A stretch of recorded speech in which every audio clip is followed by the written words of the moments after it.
आज हमारी चर्चा का विषय होगा अटॉर्नी जनरल ऑफ इंडिया यानी भारत के महान्यायवादी के बारे में हम लोग चर्चा करेंगे। जितने भी क्वेश्चंस आज तक आपके पूछे गए हैं एग्जाम में, सभी के सभी क्वेश्चंस कवर हो जाएंगे, चाहे वो वनडे एग्जाम के होंगे, प्री या मेंस लेवल के भी क्वेश्चंस आपके कवर हो जाएंगे। तो चलिए स्टार्ट करते हैं। आर्टिकल 76 कहता है कि भारत का एक महान्यायवादी होगा जिसकी योग्यता सुप्रीम कोर्ट के न्यायाधीश के समकक्ष होगी। इसकी नियुक्ति राष्ट्रपति के द्वारा की जाएगी तथा राष्ट्रपति के प्लीजर या राष्ट्रपति के प्रसाद पर्यंत यह अपने पद पर बना रहेगा। महान्यायवादी भारत सरकार का प्रथम विधि अधिकारी होता है। भारत सरकार को उन सभी मामलों में कानूनी सलाह देता है जो कि समय समय पर राष्ट्रपति उससे मांगता है। यह भारत सरकार की तरफ से भारत राज्य क्षेत्र के सभी न्यायालयों में मुकदमों की सुनवाई या पैरवी कर सकता है या भारत सरकार के विरुद्ध कोई भी मामला नहीं देख सकता। आर्टिकल 88 की अगर हम बात करें तो आर्टिकल 88 कहता है कि अटॉर्नी जनरल ऑफ इंडिया यानी भारत का महान्यायवादी संसद का सदस्य ना होते हुए भी यानी पार्लियामेंट का मेंबर ना होते हुए भी पार्लियामेंट की फंक्शनिंग में पार्टिसिपेट कर सकता है, लेकिन वोट नहीं दे सकता या मतदान नहीं कर सकता क्योंकि वो पार्लियामेंट का मेंबर नहीं होता। कहा जाता है कि जिस समय attorney general of India parliament की फंक्शनिंग में पार्टिसिपेट करेगा उसे सारी उपलब्धियां संसद सदस्यों की क्या होती, सांसद सदस्यों की प्राप्त होती।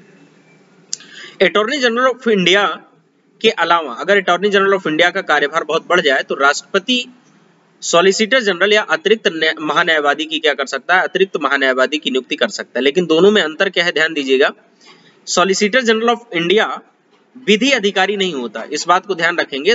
भारत का जो प्रथम विधि अधिकारी होता है वो अटॉर्नी जनरल ऑफ इंडिया होता है या महान्यायवादी होता है, जबकि सॉलिसिटर जनरल ऑफ इंडिया क्या होता है, एक तरह से आप कह सकते हैं कि अटॉर्नी जनरल ऑफ इंडिया के अधीन क्या करता है, काम करता है। कार्यभार बढ़ने की वजह से क्या किया जाता है, राष्ट्रपति के द्वारा इसकी भी नियुक्ति की जाती है।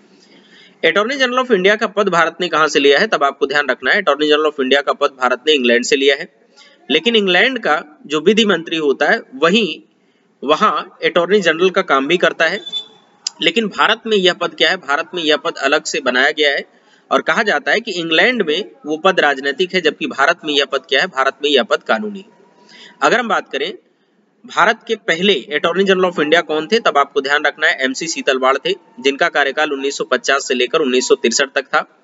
और साथ ही साथ प्रेजेंट टाइम में अटॉर्नी जनरल ऑफ इंडिया कौन है, तब आपको ध्यान रखना है के वेणुगोपाल प्रेजेंट टाइम में अटॉर्नी जनरल ऑफ इंडिया के पोस्ट पर कार्य कर रहे हैं।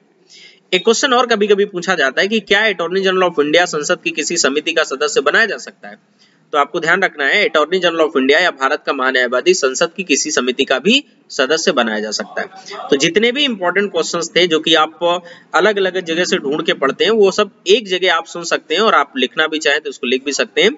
और साथ साथ आप वीडियो को जितना ज्यादा शेयर कर पाइए उतना ज्यादा वीडियो को शेयर करिए और इसी तरह के वीडियो हम आपके लिए लाते रहेंगे जो कि कॉम्पिटिटिव एग्जाम के लिए, आप किसी भी एग्जाम की तैयारी कर रहे हो उसके लिए बहुत ही इंपॉर्टेंट है और एक साथ आपको सारी चीजें क्या हो जाएंगी, एक साथ आपको सारी चीजें मिल जाएंगी। Thank you.